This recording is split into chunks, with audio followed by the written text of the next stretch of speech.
वंदे मातरम के 150 साल पूरे हो चुके हैं और उसी के साथ में सरकार ने वंदे मातरम को लेके नई गाइडलाइन इशू की है। अभी तक आपने किसी भी नेशनल फंक्शंस कोई भी दूसरा फंक्शन में देखा होगा तो उस फंक्शन के शुरू होने के पहले और शुरू होने के बाद में नेशनल एंथम या राष्ट्रगीत गाया जाता था। लेकिन अभी वंदे मातरम जो हमारा राष्ट्रगान है, नेशनल सॉन्ग है, उसको लेके गवर्नमेंट की नई गाइडलाइंस आपको आई है। उन गाइडलाइंस के बारे में थोड़ी सी इन्फॉर्मेशन मैं आपको देता हूँ। अभी मैंने जैसा बताया कि हर फंक्शन के पहले नेशनल एंथम को शुरू और बाद में गाया जाता था। नई गाइडलाइन जो आई है नई गाइडलाइंस के अकॉर्डिंग जब भी जो राष्ट्रपति हैं तो राष्ट्रपति का कोई भी अभिभाषण होगा, राष्ट्रपति का कोई भी एड्रेस होगा, तो उस राष्ट्रपति के एड्रेस के पहले ये गीत बजाए जाएंगे।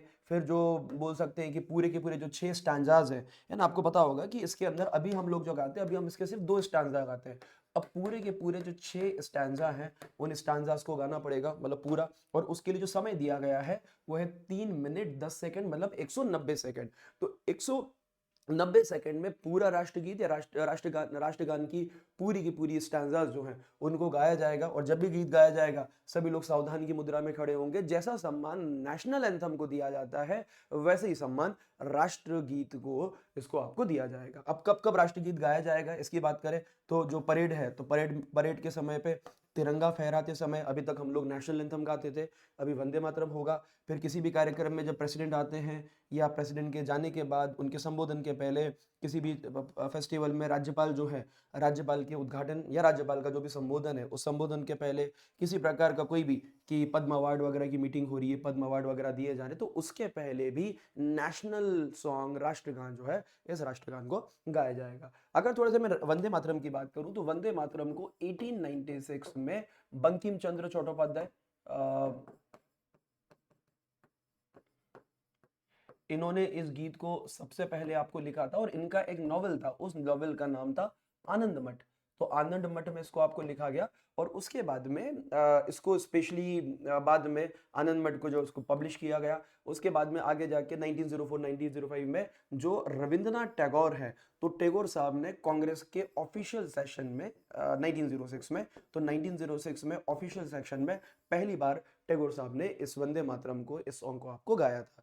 तो ज्यादातर प्रोटोकॉल्स में अब क्या होगा, वंदे मातरम जो है राष्ट्रगीत आपको गाया जाएगा। अब सवाल उठता है कि सर नेशनल जो एंथम है जो हम बचपन से गा रहे हैं, सदियों से गा रहे हैं, उस गाने का क्या होगा, उसको भी अब यूज किया जाएगा। सबसे पहले जब भी राष्ट्रपति राज्यपाल जो है उनको जब सैल्यूट दिया जाएगा तो सैल्यूट के टाइम पर 52 सेकंड का नेशनल एंथम गाया जाएगा। साथ में परेड जब होगी तो परेड के टाइम पर नेशनल एंथम गाया जाएगा। राष्ट्रपति अगर संबोधन वगैरह कर रहे हैं उसके पहले और बाद में गाया जाएगा। स्पोर्ट्स इवेंट्स होती हैं जहाँ पे अवार्ड्स वगैरह मिलते हैं वहाँ पे, जैसे अभी क्रिकेट वर्ल्ड कप चल रहा है तो क्रिकेट वर्ल्ड कप में राष्ट्र जो नेशनल एंथम है वही गाया जाएगा। या कोई भी कोई डिप्लोमेट रिसेप्शन वगैरह है उस समय भी नेशनल एंथम गाया जाएगा। तो ये नेशनल एंथम को लेके कुछ चेंजेस किए गए, कुछ बदलाव आपको किए गए। और उसके अलावा सेम ये लोग सभी लोग खड़े रहेंगे सावधान की मुद्रा में, 52 सेकंड में उसको पूरा करना है। जबकि जो वंदे मातरम है उसको 3 मिनट 10 सेकंड में पूरा करना है। अगर मैं वंदे मातरम की बात, राष्ट्रगान की बात करूं तो ये सबसे पहले रविंद्रनाथ टैगोर जो हैं, टैगोर साहब ने इसको लिखा था। और इन्होंने बंगाली में लिखा था, भारत भाग्य विधाता। और साथ में इंग्लिश के अंदर एक गुड मॉर्निंग इंडिया करके एक मैगजीन थी, उसके अंदर सबसे पहले टैगोर ने आपको लिखा। और 1911 में जब आपका दिल्ली दरबार हुआ था तो उस दिल्ली दरबार के टाइम पर भी इस गीत को गाया गया था। और बाद में फिर 1947 में जब हम आज़ाद हुए उसके बाद में इसको नेशनल एंथम, गीत राष्ट्रगान के रूप में, नेशनल एंथम के रूप में, नेशनल एंथम या राष्ट्रगान के रूप में इसको एक्सेप्ट किया गया। तो ये कुछ नए रूल्स हैं, इन नए रूल्स का आप ध्यान रखिएगा। वंदे मातरम को वैसे भी 150 साल हो चुके हैं और उसको लेके लास्ट ईयर संसद का जो शीत सत्र था या बोल सकते हैं कि विंटर सेशन था, उसमें भी कई सारे फंक्शंस हुए संसद में, अलग से उसके ऊपर एक बहस, एक रेजोल्यूशन भी आपको पास किया गया।